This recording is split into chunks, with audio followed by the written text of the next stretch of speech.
Blackies and brownies do make their own content. But let's talk about why you only see the race swapping rather than original content. Because on a mainstream media level, industries know there is no money in black people. And what I mean by that is white people will not support it. And you don't have to look very hard to see it. Assassin's Creed, when we get a historically black character in actual Japan and an Asian woman ninja, what is the first thing they screamed? Racism, it's woke! And the game is historically not performing well with pre-orders. And that also has to do with the fact Assassin's Creed has been going downhill, but anytime a main character is black, it's instantly called woke. I mean, look around you. They literally have a gaming list of woke games. And if they feature a black character, then guess what? It's called diverse and it's a no-go. And from a historical standpoint in the film and television industry, blacks have always been sabotaged. Whenever sound became a major thing from the silent era to the sound era,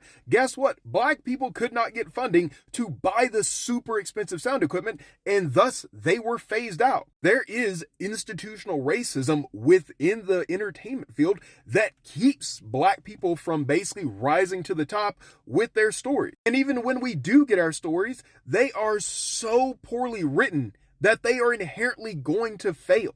And so the question is to kind of rectify this, since we know that black films will not sell en masse, with the few exceptions we have out there. How do they correct this? Well, race swapping is one way to do it. And you can only really get the race swapping when it is done well, like The Little Mermaid, which slowly introduces people of color and disadvantaged groups into the mainstream, where there's going to be definitely some pushback.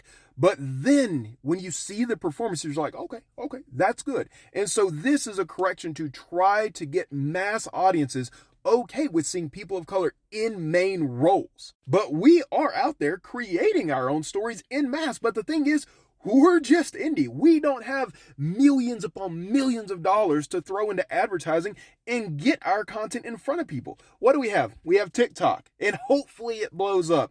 Going to conventions, but even that's still small scale. And then when you take it from a business standpoint as an artist, what's going to get your reaction? Like, what's going to get eyes on your work? An original black character that no one's heard of because they're indie, or race swapping a very popular series like Demon Slayer, One Piece, in this case, Don the Don. The audience is already built in, because being an artist isn't just about drawing what you like.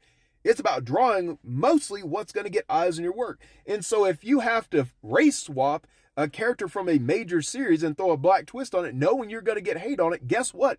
You still get eyes on your work, blowing up that property, but at the cost of showing love to the actual original creators out there. At the end of the day, it's all business. And until we can get the support of white people being okay with seeing black people in lead roles and getting our works out there, you're always going to see more race swapping than original characters. So I hope this gives you a different perspective from a historical standpoint and from a business standpoint at why you're seeing race swapping versus original creation.